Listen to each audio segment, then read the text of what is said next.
Hi, this is Elliot Fishman, and welcome to part 2 of our talk on transitional cell carcinoma.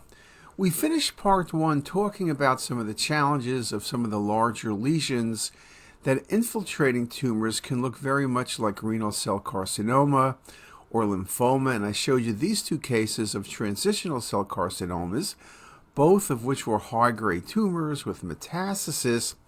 Both of them, image on your left, I would have first picked at renal cell carcinoma. Image on your right, I would have thought of renal cell and also lymphoma. But again, with the deformed calyces, you need to think about transitional cell. I have to make it clear that with renal cell carcinoma, clear cell, if it's an infiltrating type tumor, the calyces will also be involved. So calyceal involvement is not specific, obviously, for a transitional cell carcinoma. Here's a nice example of an infiltrating tumor into the left renal pelvis and left kidney. Again, you can think about a renal cell. You can see how large the mass is on the excretory phase imaging. You're not really seeing any contrast being excreted compared to the patient's right kidney. Again, transitional cell, when you see renal pelvis involvement, is something you should mention, but you're not going to be 100% specific. Now, we mentioned before about multifocal disease. One of the classic things about transitional cell is multifocal, kidney, ureter, bladder. So in this case, you can see there's a small tumor, nicely shown at the arrow, and in fact, there's several small tumors in the right kidney. There's also a tumor in the ureter. There's also a tumor in the bladder. Remember, when you have a TCC, they'll resect the kidney, the ureter, and part of the bladder, even if they don't see additional lesions, because it's very common to get seeding of the ureter or the bladder.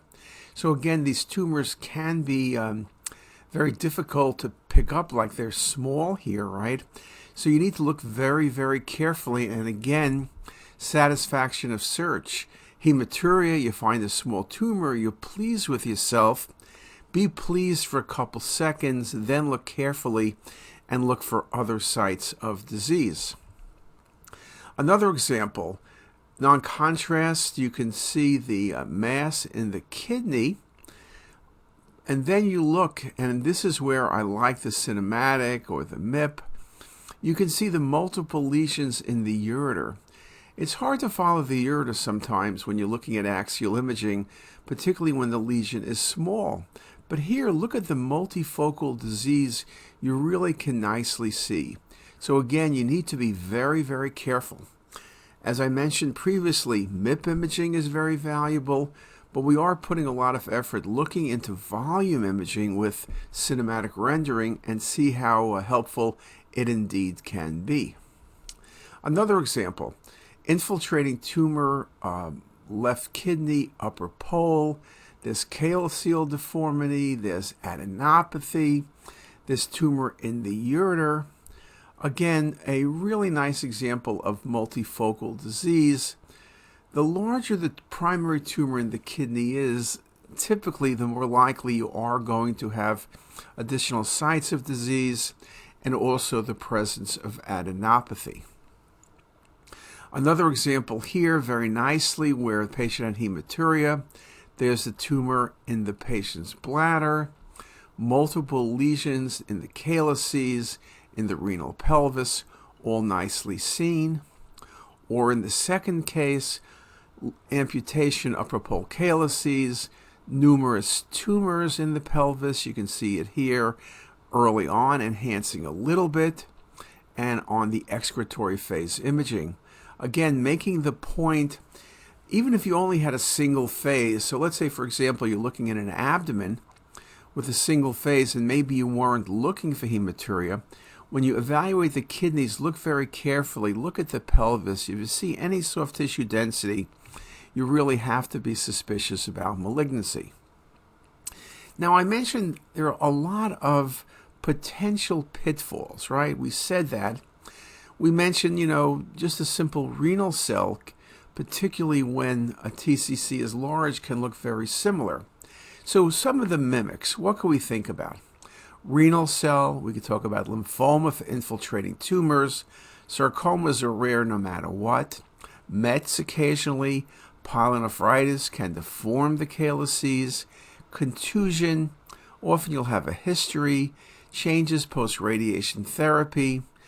IG4 disease is becoming more common, and that's a possibility. And infection, including XGP. Here's a case where the calyces are deformed and thickened in both kidneys, but especially the right kidney. You would surely think about transitional cell carcinoma. This patient had candidiasis, so occasionally fungal infection can look like focal filling defects or even infiltration. Here's a more classic clear cell renal cell carcinoma. Calyces are distorted. The lesion looks like it extends to the pelvis. But I've shown you a number of these, so we kind of know, particularly on some of the infiltrating renal cell carcinomas, that there can be a challenge making certain you're not dealing with a TCC. Another example, large bulky tumor infiltrating. This was a renal cell. Now I have to admit, when you have large masses like this, even though there's a filling defect in the calyx to the lower pole of the right kidney, I'm still going with renal cell carcinoma. I would think about lymphoma. Transitional cell carcinoma, truthfully, is not what I'm thinking about. And just some points we've made with transitional cell homogeneous enhancement, central point of origin in the pelvis or collecting system, focal filling defects, centrifugal expansion or invasion of the kidney, and it preserves the reniform outline commonly, while with renal cell heterogeneous enhancement, variable shape and size, variable foci of calcification, and cystic and necrotic changes more common. Now, I did show you a case before of calcification in transitional cell carcinoma. That's a bit less common than it is in renal cell carcinoma.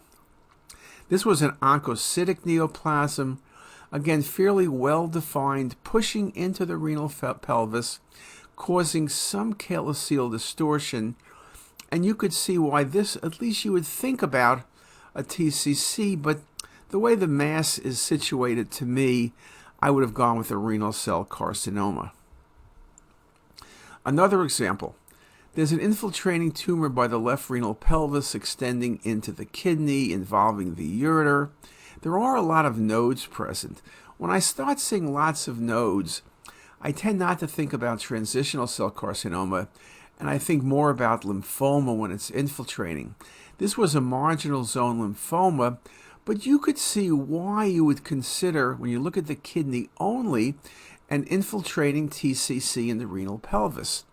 Again, the way it comes down the ureter, TCC is a really good thought, but the adenopathy makes you think about, and you would consider lymphoma. Of course, you do a procedure and you'll get the right diagnosis. Another case, mildly enhancing lower pole soft tissue mass, deformity in the upper pole. This looks like a transitional cell carcinoma to me. This patient had multiple symptoms. There's nodes in the paraortic region, lots of atherosclerotic disease. An older patient. This patient had multiple biopsies, and the original biopsies all were suspicious for a transitional cell, and if there was anything, it was a question of TCC versus RCC. Well, biopsies were done, additional biopsies, I should say, and this ended up being Ernheim-Chester disease. Ernheim-Chester disease is a lymphoplastic infiltrate. It can involve the aorta, looks like a vasculitis because it is a vasculitis, but it can involve the kidneys and very much simulate a transitional cell carcinoma or occasionally even a renal cell carcinoma.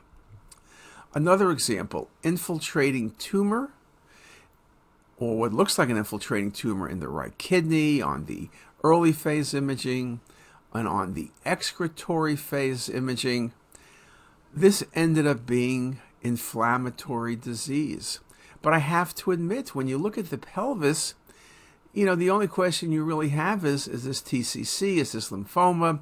Is it a funny cancer? But multiple biopsies, this was all inflammatory disease. I think at the end of the day, the patient did have a nephrectomy because nobody believed it, but it was simply inflammatory disease. So I've gone through a lot of cases. We talk about some of the pearls and pitfalls. Early stage disease, symmetric or asymmetric thickening, small lesions, calyceal irregularities, again, can be challenging on imaging. CT is not that good at grading studies. It's really in the high 90s in detecting studies. Pathology still has a job. Again, CT urography can miss small lesions unless you're very careful and follow some of the rules. And again, staging is not the best thing we do in terms of aggressive versus non-aggressive tumors. Hydronephrosis has been shown as an independent predictor for higher grade disease. When presenting as a large infiltrating tumor, the mimics, renal cell lymphoma, or METs can be challenging.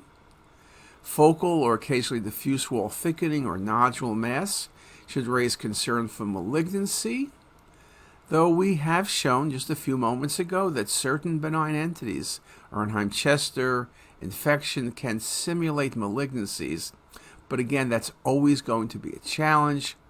Blood clots are completely intraluminal and do not attach to the wall, and that helps distinguish a blood clot from a transitional cell carcinoma.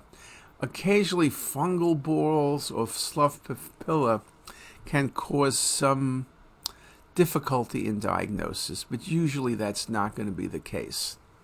There are a lot of articles you can review. This is just a selection.